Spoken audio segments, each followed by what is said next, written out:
Hello everyone, and now welcome to game 2 in the series where they decided to choose names, but it's not their actual names, so it's not going to really help me.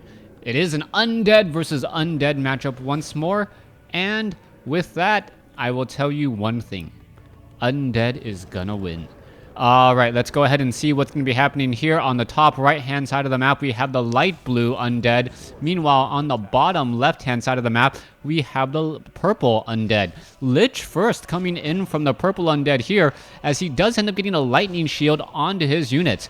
Alright, Lich first is a rather dangerous hero because of the fact that you can actually hero nuke the other units. The Death Knight and their Death Coil is not nearly as effective because you cannot nuke your opponent's units. And if that Lich does get very, very strong, as I imagine he will, that Lich with all of a sudden added mana from that Rod of Necromancy and that Dark Ritual can really make up lost grounds. Meanwhile, on the top right-hand side of the map, we see another mirror match decision. Both sides pretty much opening up with the same exact thing. Both sides getting the same tome as well. Are they going to get a Circlet of Nobility? If so, then that would truly make it a very, very interesting mirror match, as the Renegade Wizard now getting taken down. Alright, low hit point Ghoul able to escape. It is going to be a Gloves of Haste, and that is enough to make it no longer an absolute true mirror match. Now, let's take a look at what purple is going to be doing and what light blue is going to be doing. Both of them resigning to just really creep their sides of the map. They're not trying to be overly aggressive, and that really makes me wonder how this is all going to play out. The Lich is sitting at level 2, does have a Mantle of Intelligence and Gloves of Haste, so that will give him a little bit of a damage bonus. Meanwhile, the purple is now coming over with 5 charges of Rod of Necromancy, Mantle of Intelligence, Circlet of Nobility, and now Boots of Speed.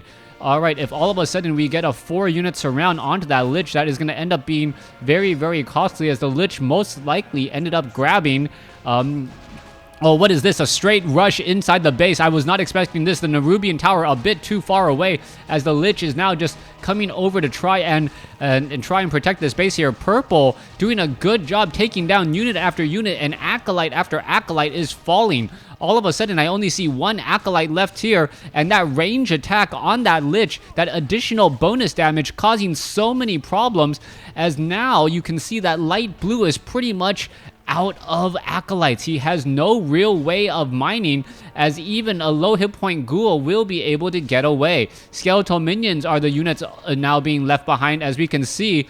All of a sudden, light blue needs to go ahead and cancel his tech to tier 2 in order to train up Acolytes. He cannot go that long without mining any gold, and this gold discrepancy is going to really start to show itself. There's already a cancel that, or about a 500, maybe 600 gold difference between these two, and that's just going to continue to grow until light blue gets 5 Acolytes on this gold mine. Meanwhile, back over here, he is going to try and make up some of that lost gold by clearing out creep camps, but that's already being done by purple as well. So purple doing a great job there. Alright, low hit point Ghoul now running all the way back. No replenishment potion that I see. Skeletal Minions now backing off, as the Sasquatch going after a Skeletal Minion, allowing the Acolytes, or excuse me, the Ghouls to just stick around and stay alive. Alright, Sasquatch gonna get taken down. There it goes. Level 3 onto that Lich. Level 2 Frost Nova makes all Ghouls a little bit more chilly, as the Lich now making its way over. 465 mana versus 405.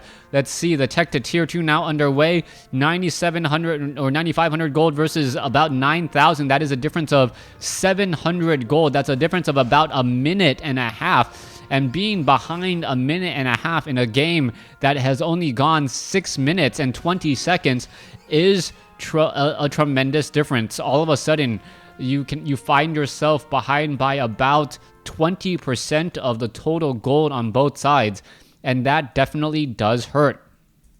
Lich making his way through his base, going to go ahead and heal. You can see that the Crypt Fiends are now trying to do a little bit of a push there. A beautiful Frost Nova, and it looks like the Lich, oh, is he going to get the kill? Yes, he does with the Skeletal Minion, and ends up saving his Lich as well. All right, we are taking the Black Citadel. Death Knight should be popping out of here in just a moment.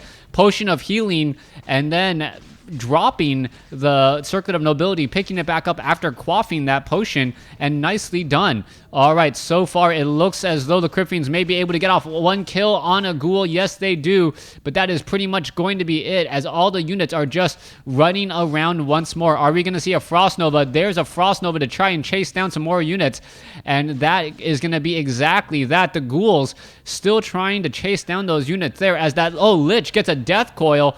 Death Knight now on the field, and what was a very close battle, that Lich now has no real reason to be concerned for its life. It knows that it will survive. All right, the Lich now making its way over, chasing down these three. Meanwhile, the Death Knight is down over here. There's the surround on the Lich, and there is the GG, a final resource difference. But what is that? About 750. That was a very big difference indeed.